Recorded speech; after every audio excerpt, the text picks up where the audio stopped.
morning, VC. It's Glen Kellaway from the basement. It's Monday morning. So you know what time that is?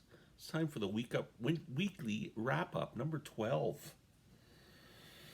It's been a pretty quiet week, really. Nothing exciting going on. There's no get off on my lawns this week. I'm in too good a mood. Everything's just nice and calm and cool.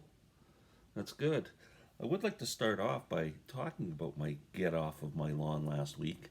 I did a very special get off my lawn last week about cancer. And last night, I watched one of the great people on the vinyl community, Don, that Old Goats vinyl. If anybody doesn't follow Don, they should. He's just a nice guy, man. The guy sent me a Christmas card. I'm still freaked out about that. If you follow his channel, you know his daughter has been going through a really bad time with cancer.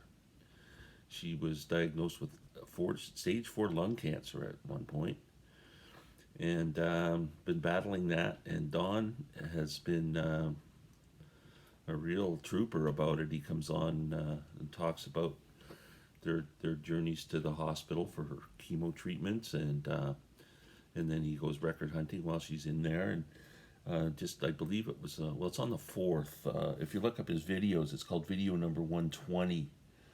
You should check it out because it's really inspiring.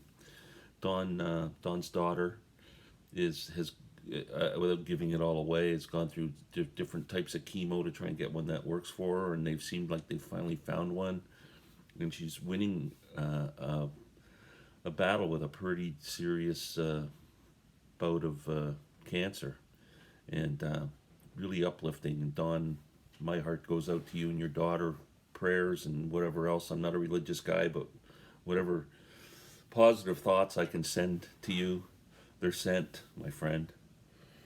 But anyway, check out Don's channel, Old Goats Vinyl, that Old Goats Vinyl. We're in a shutdown now. Ontario, the province I'm in, is I guess the whole country, even the States, I guess. This variant is just spreading like crazy.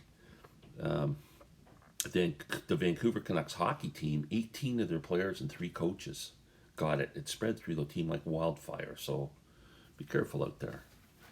I still haven't got a vaccine. Canada is really slow on the vaccines. That's what I should do, get off of my lawn on, man. We've screwed this up. I think we're like 37th, ranked 37th in the world in getting people vaccinated. It's crazy. Contests. Hub Tunes. Great channel. 3 records. Showing from your birth year, which to me was Al Jolson's Jazz Singer soundtrack.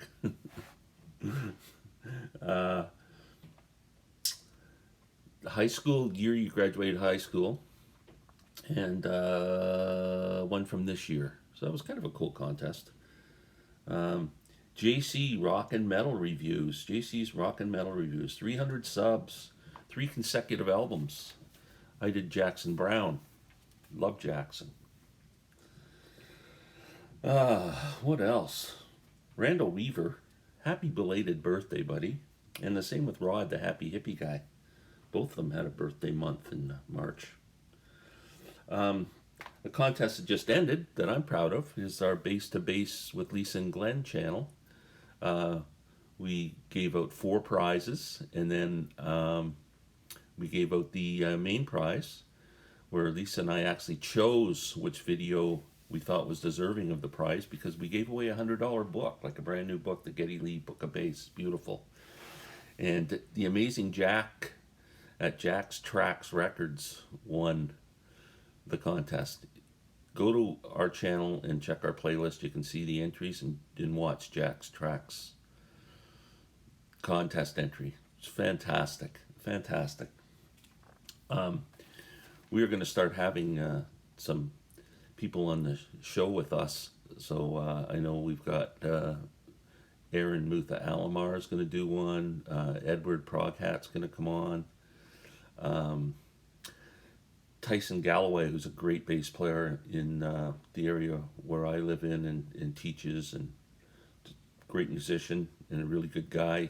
He does Skype lessons and stuff like that if anybody's interested. And guitar and bass, it doesn't matter. He's a great musician. If anybody's looking for a teacher, drop me a line. I'll put you in touch with Tyson. But he's going to come on and hopefully show us some cool bass techniques, and we'll just talk about bass players and stuff. So we're looking forward to doing that. That Plastic Ono Band deluxe set that I keep talking about, it says April 16th it's coming out. It doesn't change, but on the Hoffman forums, there's people saying they've got notices that it's delayed now until May.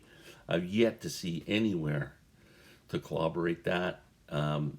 It's still showing April 16th delivery, but they've sent out, I think last time when I did this, I mentioned that they'd sent out a advanced copy to Andrew Dixon, and he did a great unboxing.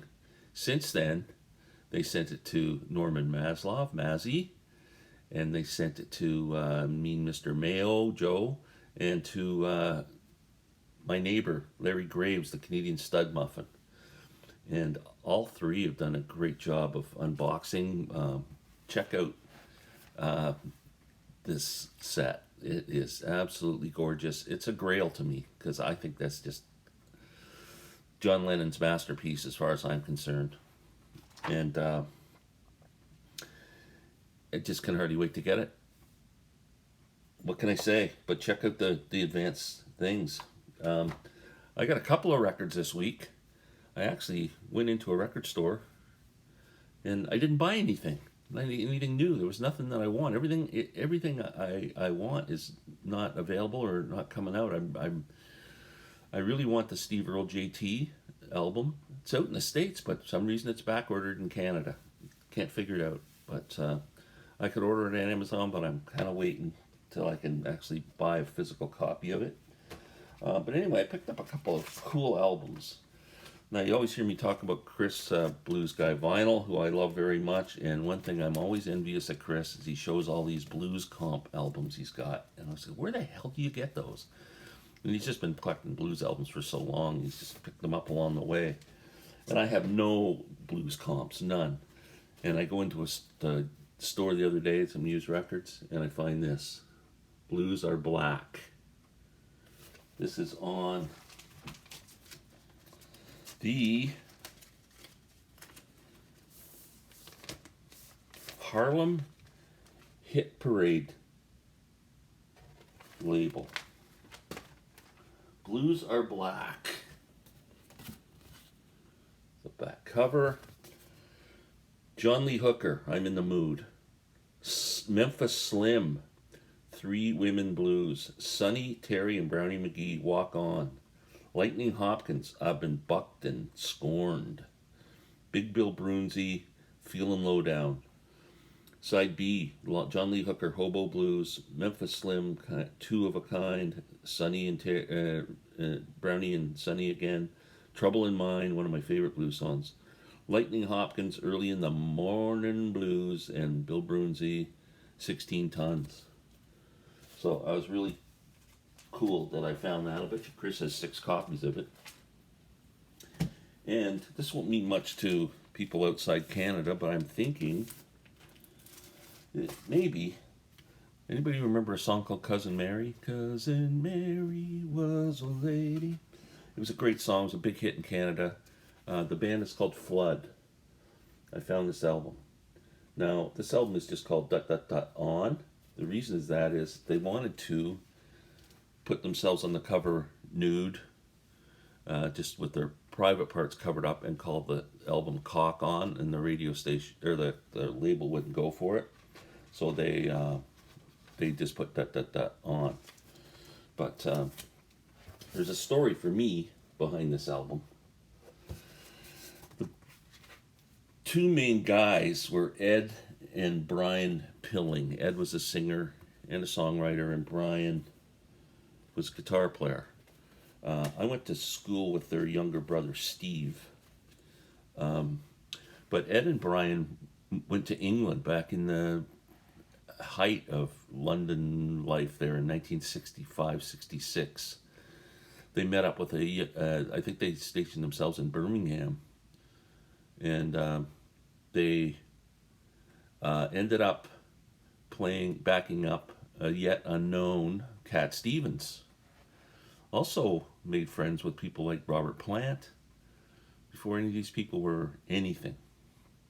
So they came home and they started Flood.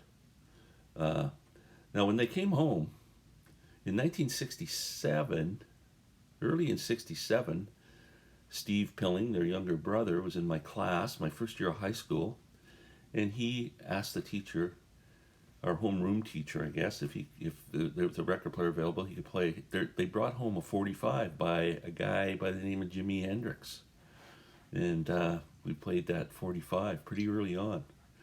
It was very cool.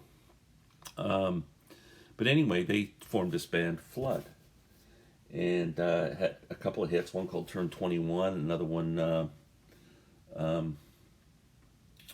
"Cousin Mary." I believe Ed Pilling, who wrote the song, ended up with an award for Cousin Mary. Had like radio plays, like I don't know, however many it was to reach the milestone, 100,000 or a million or whatever it was. I know he got an award for that. But there was also a guy in the band, Greg Godovitz. So anybody in Canada knows Greg Godovitz from his band. He left Flood and started a great band called Goddo. Goddo was a huge band in Canada, rock band. These guys started out and grew up in the same place as me, east end of Toronto in Scarborough, Ontario. I didn't know them. I'd see them around or stuff. I saw them play in bars like a million times. But in the 90s, I was really heavy into collecting Beatles memorabilia, and Greg Godovitz, a big Beatles fan, and we got to know each other really well through collecting, became pretty good friends. And when Lynn and I got married in 1999, Greg emceed our wedding, and at that point, Greg and Ed got back together and formed a band called No Flies on Frank. There's always a Beatles connection. I'm going to leave it up to you guys. Somebody comment and tell me how that title, No Flies on Frank, is connected to the Beatles.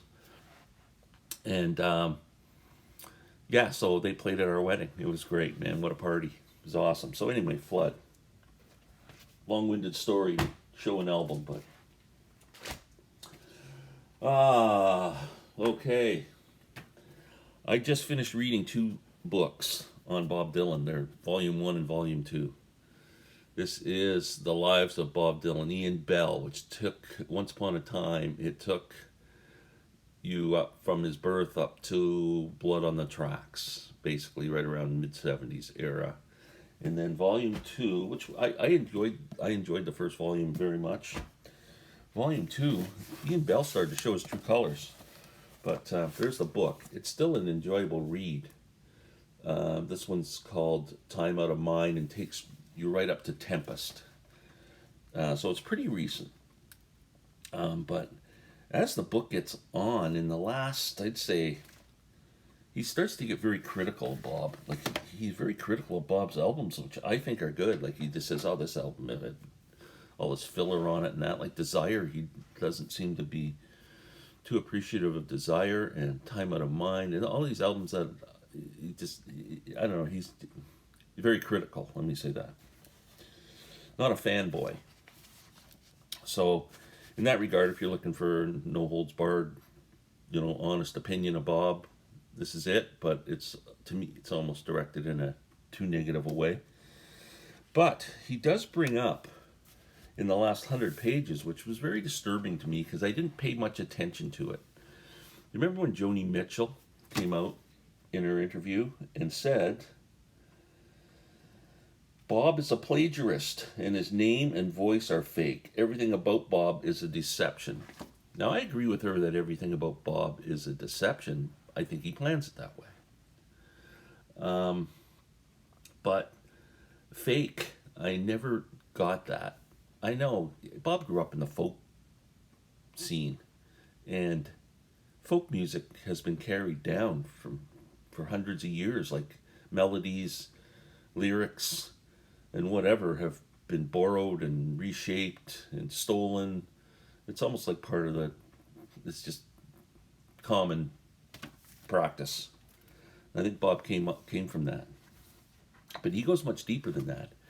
He even says that Chronicles, the book Bob wrote, which I think is a great read, a lot of that was he kind of stole the ideas for the way he wrote the book from others. Albums like Love and Theft and things. He gets lyrics from songs that from books that Bob would have read, or he assumes Bob read. Where the line in the book is like very similar, like, you know, if it said I'm going to the store, and Bob said to the store I'm going, well, and Bob just took that and mixed up the words. So it's almost like he accused Bob of just being a total fake, and that disturbed me because Bob's one of my heroes. But anyway, for what it's worth, the Dylan books. I almost was going to do a video as Bob a fake, but I don't want to. My channel, I don't want to. I don't have to. Oh, new channels. How about Fivehole Audio with Dirk? He's got 100 subscribers. Give Dirk some love and check out his channel. I am right at the start of baseball season. The first series of the games, Toronto Blue Jays, New York Yankees, 3-game series to start the season. Jays beat the Yankees 2 out of 3 in New York. I couldn't be more excited. They're playing the Texas Rangers tonight, and Miranda Holder is a huge Texas Rangers fan, and I'm a huge Blue Jays fan, so I'm going to be messaging her on Instagram sometime today just to kind of get a little bit of friendly competition going here. Yeah, I love baseball. I did a video this week, a response thread, but a couple people jumped on board. I thought it would get more thing, but I guess there's not a lot of baseball fans, so that's okay. Yeah, new channel. So, yeah, I'm also wrapped up in this freaking TV show. I think I mentioned it a few weeks ago, Line of Duty on Netflix. Oh, it's a British cop show. It's so good. It's 5 seasons, and I'm 4 seasons in, and absolutely loving it. And what else have I got? I got a new hat for the summer. Hold on. I found this like really cheap in one of those, like, well, in Canada it's a Winners or a Home Sense store. It's TJ Maxx, I think, as they're called in the States. But just I need a breathable hat for the summer to keep the sun off my head, and this is it. That's it for the summer, man. I am going. It's so light. Oh man, I'm just so happy about that. Well, this is kind of a short weekly wrap up this week because, man, I'm just a happy guy. What can I say? So let's send out some good vibes to everyone for the week. I hope everyone had a great Easter weekend, and we'll be seeing you soon. I'm taping a video a little later with Lisa Tedesco, and please follow her channel as well. And peace out, everyone. Love you all.